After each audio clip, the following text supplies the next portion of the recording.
মানে আমরা সবাই স্বাধীন, নাই আমাদের বাক স্বাধীনতা, নাই আমাদের কিছু। আপনি যদি একটু লক্ষ্য করেন, এই যে আপনি ছাত্রলীগ নামিয়ে দিয়েছেন আমাদের উপরে, এই যে আপনি ছাত্রলীগ নামিয়ে দিয়েছেন আমাদের দমাতে পেরেছেন কি? পারেননি তো। ওরা যদি 1000 হয়, আমরা হব 1,00,000 আমাদের সাথে ওরা কোনোদিন পারবে না, পারেনি, কোনো সময় পারবে না। এই যে আরেকটা ঘটনা ঘটে গেল, মাননীয় প্রধানমন্ত্রী, আপনাকে না কিচ্ছু বলার নেই, আপনি একজন হাস্যকর মানুষ। এই যে আমাদের স্বাধীন দেশে এই যে কি দেখতে হচ্ছে বুঝছেন, ডিবি অফিসার যে একজন গণ্যমান্য মানুষ, তার লিঙ্ক ভাইরাল হচ্ছে। এই দেশে আমরা থাকি, এই দেশের আইন কাঠামো এমন, ভিক্ষা চালাই, আপনাদের ভিক্ষা চালাই আমরা, আপনাকে কেউ চায় না। মাননীয় প্রধানমন্ত্রী, আপনি নেমে এই বাচ্চাদের সাথে আছি, যেভাবে এই বাচ্চাদেরকে গুলি করে পাখির মতো মারছে, তাদের থেকে আমরা রেহাই চাই।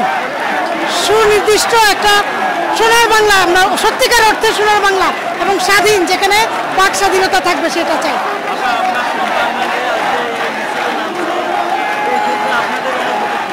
আমার অনুভূতি কি, আমি তো সকাল 10টা থেকে ওদের সাথেই আছি, ইনশাল্লাহ থাকবো, বিজয় না হওয়া ইনশাআল্লাহ।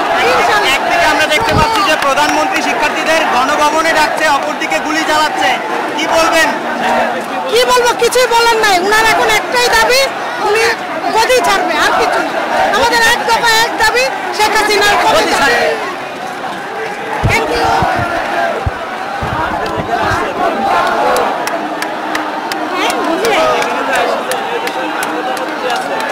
আমি আসছি যে এটা আমাদের এই ছাত্রদের আন্দোলন জয় হোক আর সাফল্য হোক, এই জন্য আসছি আমরা।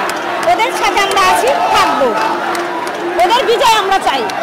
আমরা সাধারণ শিক্ষার্থীরা শান্তিপূর্ণ কর্মসূচির মাধ্যমে কিন্তু আমরা আমাদের দাবি আদায়ের লক্ষ্যে এগিয়ে যাচ্ছিলাম, কিন্তু যত দিন গড়ায়, যত আমরা সমাধানের লক্ষ্যে আগাচ্ছিলাম, তার পরিপ্রেক্ষিতে আমরা দেখতে পাচ্ছি যে সরকার এবং প্রশাসন আমাদের উপরে চড়াও হয়, আমাদের সাধারণ শিক্ষার্থী ভাই বোনদেরকে কিন্তু রক্তাক্ত করে।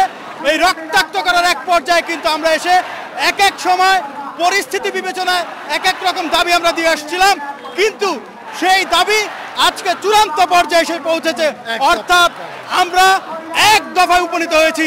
আমরা বুঝতে পেরেছি আসলে কলকাঠি কে নেড়েছেন এবং কার ইশারায় আজকে আমাদের সাধারণ শিক্ষার্থী ভাই বোনদের উপরে অবিচারে গুলি চালানো হয়েছিল এবং গণহত্যা চালানো হয়েছিল, গুম করা হয়েছিল, নির্বিচারে তাদেরকে রাতের আধারে বাড়ি থেকে ধরে নিয়ে এসে আসলে আটক করা হয়েছিল। সুতরাং এই সকল হত্যাকাণ্ড এবং এই যে হত্যাযজ্ঞ চালানো হয়েছে, নির্বিচারে নিরস্ত্র সাধারণ শিক্ষার্থীদের উপরে যে গুলিবর্ষণ হয়েছে, সেটির আসলে হুকুমদাতা একমাত্র শেখ হাসিনা। এই শেখ হাসিনার পদত্যাগ এবং এই মন্ত্রী পরিষদের সকল মন্ত্রীদের পদত্যাগের মাধ্যম, শুধুমাত্র পদত্যাগই নয়, তাদেরকে বিচারের আওতায় এনে সাধারণ ছাত্র সহ এই বাংলাদেশের ছাত্র জনতা রাজপথে ফিরে যাবে।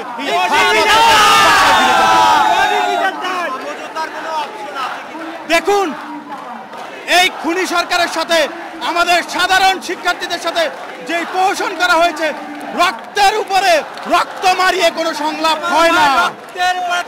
অর্থাৎ যে রাজপথ রক্তে রঞ্জিত হয়েছে, এই রাজপথ থেকে এই স্বৈরাচারের পদত্যাগের মাধ্যমে এই স্বৈরাচারের বিচারের কাঠগড়ায় দাঁড়িয়ে বিচার আমরা নিশ্চিত করে তারপরেই আমরা ঘরে ফিরব ইনশাআল্লাহ। আপনি মিডিয়ার মানুষ, আপনি বললেন যে 300 ছাত্র জনতা নাকি নিহত হয়েছে। আসলে কয়েক হাজার ছাত্র জনতা কিন্তু শহীদ হয়েছেন এবং মিডিয়াতে যেটি এসেছে সেটি আসলে অত্যন্ত নগণ্য এবং কম বলে আমরা মনে করছি। আমরা বিভিন্ন মাধ্যমে যে খুন এবং গুমের যে নিউজ আমরা পেয়েছি, সেটির আলোকে কিন্তু আমরা যেটি প্রকাশিত হয়েছে সেটি আসলে যৎসামান্যই আমরা বলবো।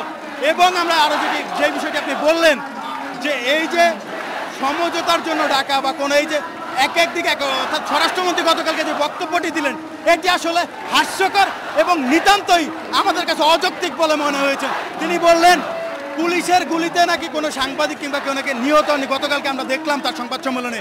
এটি আসলে অবান্তর এবং আমি জানি না তিনি আসলে কিসের ভিত্তিতে এই কথাটি বলেছেন। একজন স্বরাষ্ট্রমন্ত্রী তিনি ওই চেয়ারে থেকে তিনি কিভাবে এই কথা বলেন? এবং আজকে যে শিক্ষার্থীদের উপরে যে গুলিবর্ষণের যে বিষয়, আমরা শান্তিপূর্ণ কর্মসূচিতে কেন গুলিবর্ষণ হবে? শান্তিপূর্ণ কর্মসূচিতে কেন আমরা নিহত হব? কেন আমাদেরকে শহীদ করা হবে? কেন আমাদেরকে রক্তাক্ত করা হবে? এটি স্বাধীন রাষ্ট্রের বৈশিষ্ট্য হতে পারে কিনা সেই প্রশ্নটি আমরা রেখে যাচ্ছি। মাননীয় স্বরাষ্ট্রমন্ত্রীকে আমরা বলতে চাই যে আপনি কিসের ভিত্তিতে পুলিশ তাদের নিজেদেরকে রক্ষার কথা বলছেন? আসলে আমরা তো তাদের উপরে কোনো ধরনের হামলাই করছি না, তাহলে কিসের রক্ষা? তারা বরং আমাদের উপরে গুলি বর্ষণ করছেন। আমরা নিজেদের নিরাপত্তা চাই, সেই নিরাপত্তা নিশ্চিত করা এই রাষ্ট্রের দায়িত্ব, এই স্বরাষ্ট্রমন্ত্রীর দায়িত্ব। ধন্যবাদ।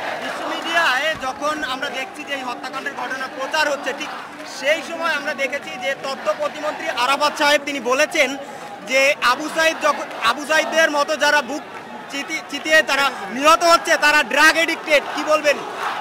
দেখুন, এই যে কথাগুলো, এগুলোই আসলে আজকে এই সংঘাতের দিকে ঠেলে দিয়েছে। এবং এই যে তাদের যে মন্তব্যগুলো, অর্থাৎ সাধারণ শিক্ষার্থীদেরকে কেন্দ্র করে, এই মন্তব্যের কারণেই কিন্তু আজকে এই ছাত্র জনতার গণ অভ্যুত্থানের কিন্তু সৃষ্টি হয়েছে। তাদেরকে বলবো, এই অযাচিত বক্তব্য না দিয়ে গঠনমূলক সমাধানের লক্ষ্যে যে কথা বলা যায় সেগুলো বলার জন্য দায়িত্বশীল জায়গায় থেকে দায়িত্বহীন আচরণের কারণেই কিন্তু আজকের এই গণ অভ্যুত্থান। এবং এই গণ অভ্যুত্থানের মাধ্যমে তাদের সকলের পদত্যাগ এবং তাদেরকে বিচারের আওতায় আনা হবে।